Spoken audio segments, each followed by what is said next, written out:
আসসালামু আলাইকুম। উপস্থিত সবাই আশা করি ভালো আছেন। আজকে আমরা একটা কমন জিনিস নিয়ে আলোচনা করব।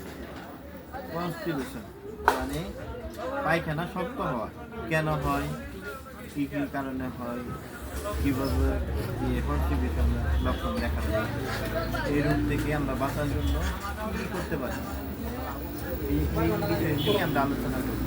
আমাদের মাঝখানে একটা সিনিয়র বড় ভাই আছে, উনি আসলে উনি মেডিকেল কলেজে বাসা ছাড়া কেন হয় ওনার অল্প যে বলে কেন কনস্টিটিউশন হয় আপনার জানা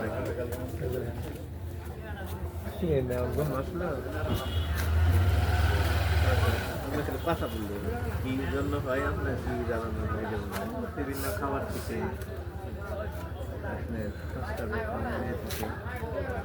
যেমন ছানা ভর্তা, বাসি বাসি খাবার খেলে, তারপরে কৃষি জাতীয় খাবার খেলে, তৈলাক্ত খাবার খেলে, অতিরিক্ত মাংস খেলে, অতিরিক্ত খাবার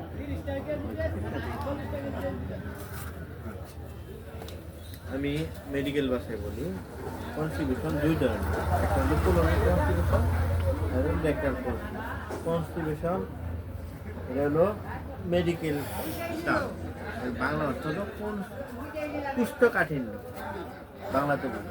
আবার গ্রামের ভাষায় যেটা বলি পায়খানা যদি না হয় একদম আটকে যায় একটা বা পায়খানা থলির ভিতরে, তাহলে ওইটার আমরা কনস্টিটিউশন এর টাইম শিডিউলটা হলো 24 ঘন্টা বা 12 ঘন্টার কম 48 ঘন্টার বেশি যদি পায়খানা রেকটাম বা কোলনির ভিতরে আটকে যায়, ওই টাইমটুকুলো পায়খানা না হওয়ার কারণে আমরা কনস্টিটিউশন রোগ করি।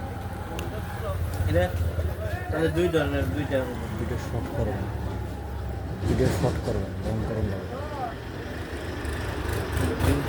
Constitution rectal constitution, colonic constitution. কুলনের ভিতরে মানে পায়খানা নারী ভরির ভিতরে যদি আটকে যায় ওটা হলো কোলনিক কনস্টিটিউশন। পায়খানা রাস্তায় আইসে আছে পায়খানার শরীর ভিতরে, ওটা যখন আসতেছে না ওটা হলো রেকটাল কনস্টিটিউশন। কোলনিক কনস্টিটিউশনের মেজর কারণ হলো যে যদি মাসেলগুলো দুর্বল থাকে, পেটের মাসেলগুলো যদি দুর্বল থাকে, যে কোনো খাবার খাইছে বা আয়রন জাতীয় কোনো ট্যাবলেট খাইছে বা ক্যালসিয়াম ট্যাবলেট খাইছে, এইটার কারণে কোলনের ভিতরে যদি হাই ডোজে ভিটামিন খাই অনেক সময় এইটার কারণে হইতে পারে। আবার মাংস বেশি দুর্বল, কোলনগুলো দুর্বল।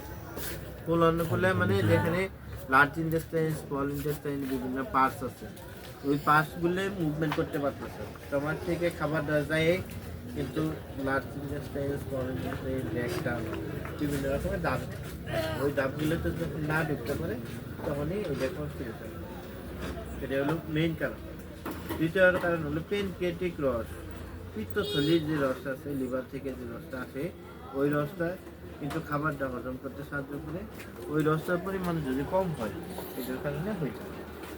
আর মেইন কারণ হলো যদি কেউ কোনো রিয়েকশন না হয়, যদি রিয়েকশনের কারণে যদি কেমন দেওয়ার কারণে হতে পারে।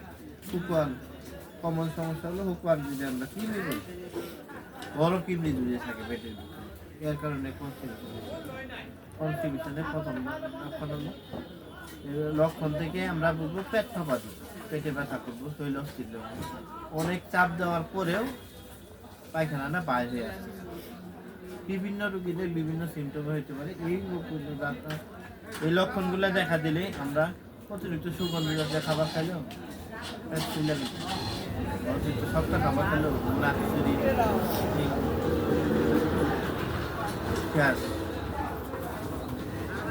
অতিরিক্ত সুগন্ধ জাতীয় খাবার দীর্ঘদিন স্থায়ী একদম দাঁড়িয়ে করে বসে থাকলে এদের কারণে কনস্টিটিউশনের এই জন্য চিকিৎসা হলো আমরা কোলনিক যে ব্যায়ামগুলো আছে ব্যায়ামগুলো করতে হবে। রিঅ্যাক্টেটিভ যে খাবারগুলো আছে, রিঅ্যাক্টেটিভ খাবার আমরা যেরকম বিভিন্ন রকম মেডিসিন আছে, কমনলি আমরা জানি অ্যান্টাসিড আমরা কমন একটা লেগে খাবারের মধ্যে গরম দুধ আছে, যখন আমরা খাবার জাতীয় খাবারটা বেশি খাবো, পেঁপে, পাঁচ শাক বেশি করে খাবার খেলে ইনশাল্লাহ এই জন্য থেকে লাল শাক আঁশ জাতীয় খাবার, সেগুলো চাবাই খাইতে হবে। এই চাবানো খাবারগুলো আমরা বেশি করে যখন চাবাই খাবো, গরম দুধ খাবো, তাহলে ইনশাল্লাহ এই লেগ ডিজিজগুলো হয়ে যাবে। আর সবচেয়ে ভালো আঁশ জাতীয় খাবার হলো পেঁপে, এর মধ্যে প্রচুর পরিমাণে আঁশ আছে। তারপরে লাউ, আস্তে আস্তে ভালো থাকে।